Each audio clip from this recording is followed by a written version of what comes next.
Hi everybody, Brendan Murphy here. Finally ready to give out my top 10 of 2018. I know that it is incredibly late. It's the end of January, maybe even beginning of February when I post it. But I think I'm finally ready. I've seen everything that I've wanted to see. Finally moved everything around to where I feel like I'm comfortable with everything in the top 10. Things are where they need to be. So I'm ready to do this. And before we get into the nitty-gritty of the top 10, first I wanted to do some honorable mentions. Some movies that I thought were still really, really good, but just didn't make it onto the list, because I can only pick 10. So, first honorable mention, I got Vice. Incredible performances all around. Christian Bale, I think he's going to get an Oscar again this year just because he's so fucking good in it. I really dig Adam McKay's style that he picked up in The Big Short. I hope he continues to do movies like this. Creed 2, I'm a huge fan of Rocky. I think the way that this movie leaves Rocky, I think where it leaves Adonis Creed, and the way it's going to continue the legacy of the Rocky franchise is done really well. I think the Dragos were great villains. I thought they were actually well-developed characters throughout the whole movie. Really great continuation of the Rocky franchise. Love, Simon. Really solid romantic comedy, really funny, really sweet, really touching. I know myself, I got emotional during it. Highly recommend it, very solid. Black Klansman, another hit for Spike Lee, but it was really solid. Good performances from John David Washington, Adam Driver. Topher Grace does a really good job as David Duke. Funny, but also super relevant and well done drama. Super tense when it needs to be. First Man, in my mind, a huge technical achievement. Any of the flying sequences were absolutely incredible, had me on the edge of my seat. Ryan Gosling gives one of his best performances, at least one of his top 3. Damien Chazelle directed the shit out of it. Very visually stunning, very well shot. All the moon stuff is jaw-droppingly beautiful. Very good, interesting portrayal of Neil Armstrong. Bad Times at the El Royale, incredible cast with great performances from Jeff Bridges in particular. Really solid dialogue throughout. I love the one setting movies where we just get to live in with some characters and dialogue, and I think this movie does a really good job of being one of those. Chris Pine, fuck, did I just do that? Shit. Chris Hemsworth does a great job as the villain. Super intimidating, super creepy. Did a great job as Charlie Manson kind of cult copycat.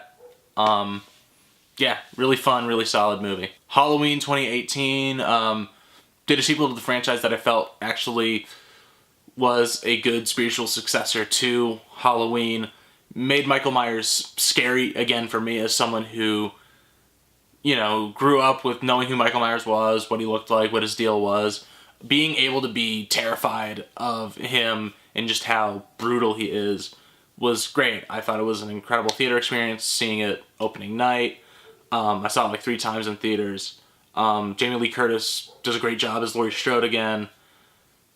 Some great horror set pieces. Yeah, great sequel to Halloween. And my last honorable mention, I got 3 Identical Strangers, which is a super interesting documentary. I don't want to talk too much about it, but it feels like watching a thriller. You leave kind of angry and sad, which I feel like any good documentary that tries to inform you about something that's wrong within the system, it does. But just really super interesting. The most I'll tell you, it's about these 3 brothers who were separated at birth. Highly recommend it. Super interesting, super fascinating, gets you on the edge of your seat, has you caring for most of the people involved in it. Great documentary. So now, into the actual top 10 of 2018. At number 10, I put A Simple Favor, which really surprised me when I saw it. Because when you see the trailer, it seems like one of those kind of like crime novels that you pick up at the airport, kind of trashy, kind of, you know, not peak quality of what a genre can do, but honestly, it kind of is, but it does it at such a high level where everything works. Everything is firing on all pistons. The performances are great. Anna Kendrick is fantastic.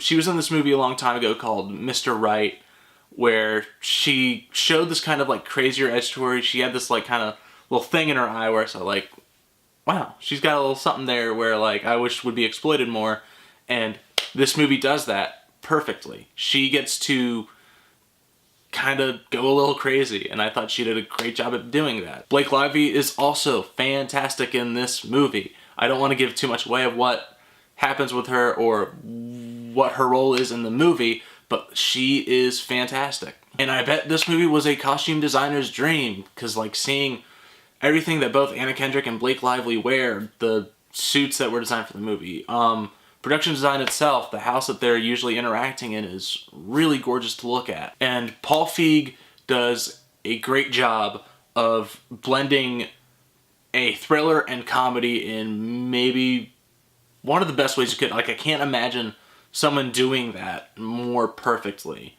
because the storyline itself has all these great twists and turns, the way it gives you information slowly, but while still being incredibly entertaining, just because it's so comedically fine-tuned in the same way.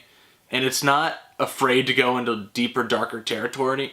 Like, it went in places that I did not expect it to go to when I walked in, but I feel like most of it worked.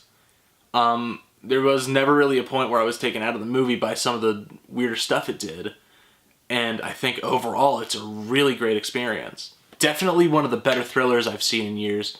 Probably the most fun I've ever had watching a thriller. Just straight up fun watching a thriller, just because it's so funny, the performances are so great, it's so slick, honestly. Like, it's just a sleek, great, fun movie. And I know when Gone Girl came out a couple years ago, there was like an itch I had for more movies like that. And I feel like A Simple Favor satisfied that. And at number 9, we got Hereditary.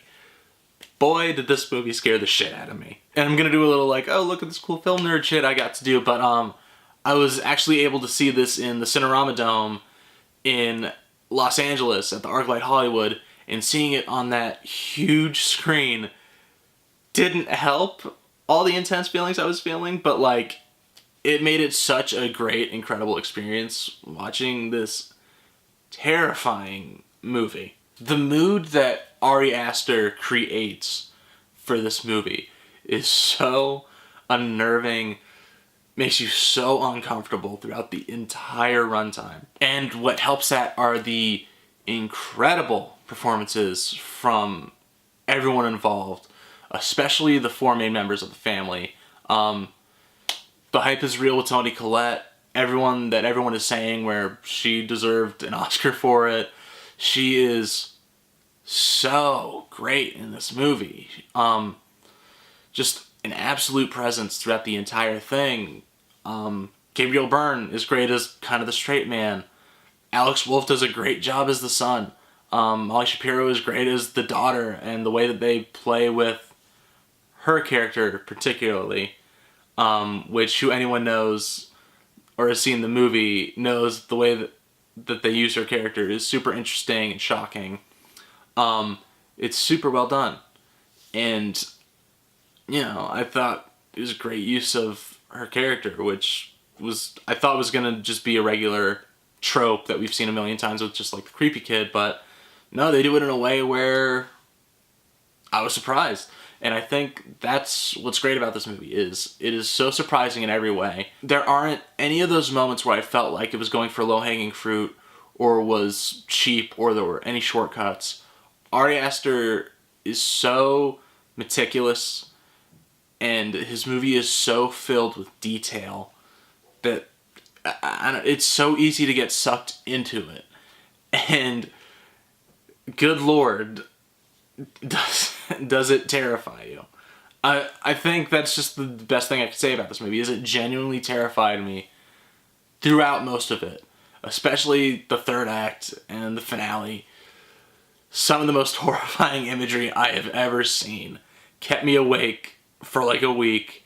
Yeah, great movie, great horror movie, probably best horror movie of the year. Probably best horror movie I've seen in years. On to a completely different kind of movie. Number 8, Won't You Be My Neighbor? As someone who didn't know a whole lot about Fred Rogers, I mean, of course, I watched some episodes of Mr. Rogers' Neighborhood when I was a kid. Not that I really remember, because, you know, you're at that age where you don't remember anything that happens. But learning about him and seeing his impact on the world was truly inspiring. I can't count how many times I cried in this movie. There's just so many great moments of seeing him do his work where it just floors you the kind of person he was and how much kindness he tried to put into this world. And just seeing moments where his character and his kindness triumphed, it was very, very emotional. I can't recommend it enough in a time where it feels like there's a lot of just vitriol and hatred and anger going around. I just think it's something special, something truly special that we don't get a whole lot in film, which is just a look at a good man and seeing how goodness can affect people and how it can truly have a positive impact. And yeah, I just think it's incredible. At number 7, I got Revenge.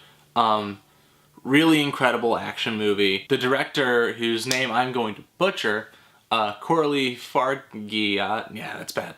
That's not good. That's not her name. But she does an incredible job. She keeps the movie moving at an incredible pace. The action itself is super satisfying. Really well done set pieces. The main actress in this movie, Matilda Lutz, does a fantastic job. She harkens back to another character like Furiosa, who's just this complete badass after going through something truly like horrifying and traumatizing, and then coming out of it a completely different kind of character. And her progression is done really well. The 3 main dudes that she's hunting do a great job of just being complete and utter douchebags.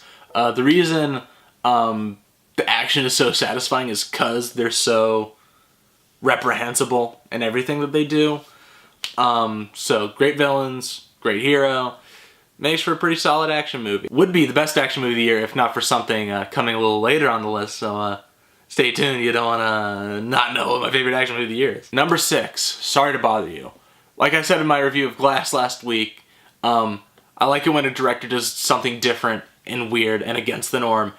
And there's not a movie that went against the norm or was as different than Sorry to Bother You. There's just so much stuff in this movie that I felt like I just kept going, I haven't seen anything like this before. It's bold, crazy, confident filmmaking. It's some of its absolute best I've seen in years. Boots Riley just feels like he is in complete command of this 2-hour electric shock of a movie. The performances from Keith Stanfield, Tessa Thompson, Armie Hammer, and everyone else involved are fantastic. All of the fine points of the movie that Boots Riley wants to get across hit hard. And yeah, this is just what you want from independent filmmaking or a movie that has a very strong message. You want it to hit you as hard as this movie did. Number 5, Spider-Man Into the Spider-Verse. As a huge fan of Spider-Man, someone who's been one since he walked out of Sam Raimi's Spider-Man when I was like 5 years old, someone who's been in every Spider-Man movie that's come out, I was super excited for this one. It looked like something different. It looked like the animation was going to be really different and cool, and I was very excited to see that. I was interested to see another take on Spider-Man, and in pretty much all of those regards, this movie knocked it out of the park. This is just some of the most creative, awe-inspiring, just beautiful animation I've ever seen. The comic book style that this movie uses is used to incredible effect. It doesn't look like anything you've seen before, and I don't think anything you will see again until the next Spider-Man movie that these guys are making. The movie really gets Spider-Man and what he's about and why he's special for people. And I think that's probably the best aspect of this movie and why it works so well, and why its final message of anyone can wear the mask hits home as hard as it does. The voice cast is incredible. I mean, Shameik Moore, Jake Johnson, John Mulaney, Nicolas Cage, Haley Steinfeld, Liev Schreiber, Chris Pine is in there. Just fantastic voice acting from everybody. Shameik Moore himself does a great job of giving us a Miles Morales that I'm so happy exists. I know that a lot of us have been begging for Miles Morales to make an appearance in one of these movies. He does a great job at giving us that Miles Morales that we were all clamoring for years. The movie is genuinely moving and emotional. It's funny. It's clever. It's a complete nerding out for any Spider-Man fan. Can't recommend it enough for anyone who's a fan of Spider-Man or superhero movies in general. Number 4, Mission Impossible Fallout. Now, this is the movie that I think was the best action movie that came out this year. It moves at a breakneck pace, makes a 2.5-hour movie feel half an hour less, which is always a good sign in my book. The action set pieces are some of the best you will ever see, whether it be the Halo jump, whether it be the bathroom fight scene, the helicopter chase, the motorcycle/car chase in Paris. All of it is so well done in almost every aspect. And the credit for that goes a lot to Tom Cruise and Christopher McQuarrie. Tom Cruise himself is someone who I have an immense respect for putting himself in a position where he's trying to give the audience the most authentic experience that they can have at the movie theater.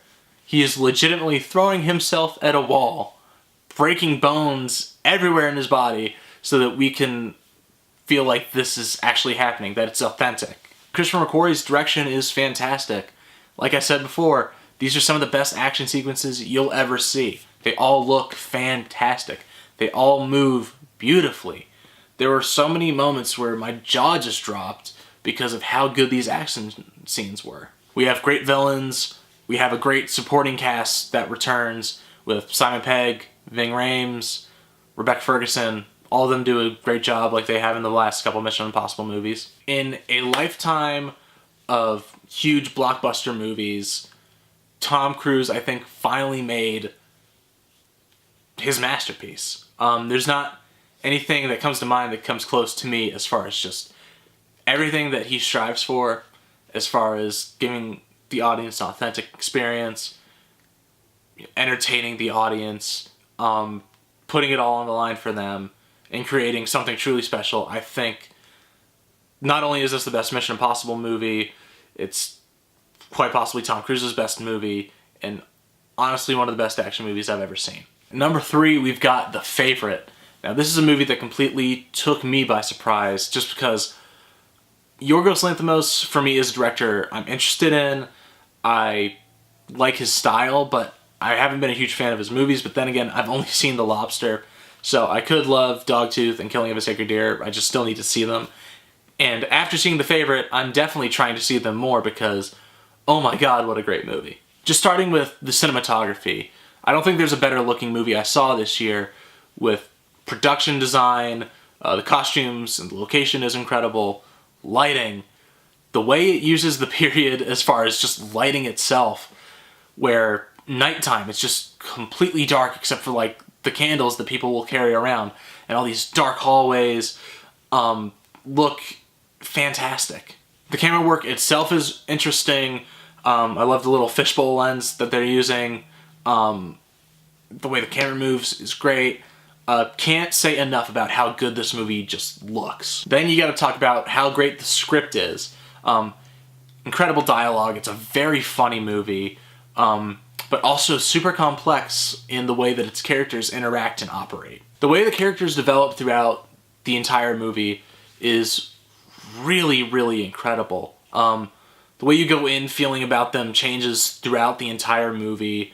You're never really sure how to feel about certain people, but you're always guessing, and your mind is always spinning, trying to figure out what characters are doing and what their motivations are. They're some of the best and most interesting characters I've seen this year, and honestly some of the most interesting I've seen in years. That is due in large part to the actresses who portray them.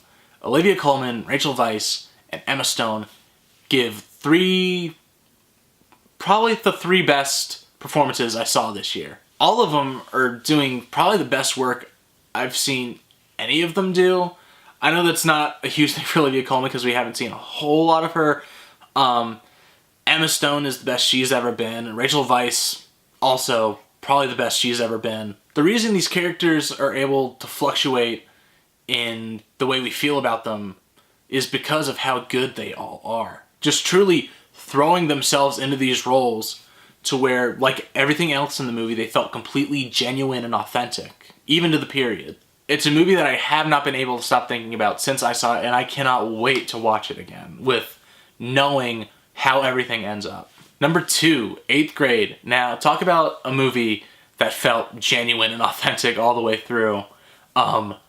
This movie transports you back to the absolutely horrifying dynamics of 8th Grade. Bo Burnham does a great job of creating just something that feels completely genuine. Elsie Fisher herself gives one of the most authentic performances I've ever seen. She's absolutely incredible. The other characters feel real. The situations feel real. Everything about this movie feels shockingly real. And I think that's just why I love it so much. You see a lot of these other, like, high school, middle school, whatever kind of comedies that do not feel like they exist in this world. And 8th Grade completely feels like it exists. This awkward loner teenager exists, I know, because I was one of them, and it's why I'm so attached to this movie. The horrifying nature of taking the next step in your life is there. Once again, it's terrifying. Honestly, I don't know how this isn't a horror movie. Should be classified as one, because it puts you through the ringer. Bo Burnham gave us a truly incredible look at people that age, and I really, really appreciate him for doing that and also making it feel so authentic. So, number 1 movie. Finally made it here. Thank you for sticking with me during all of my incessant rambling about movies. So, number 1.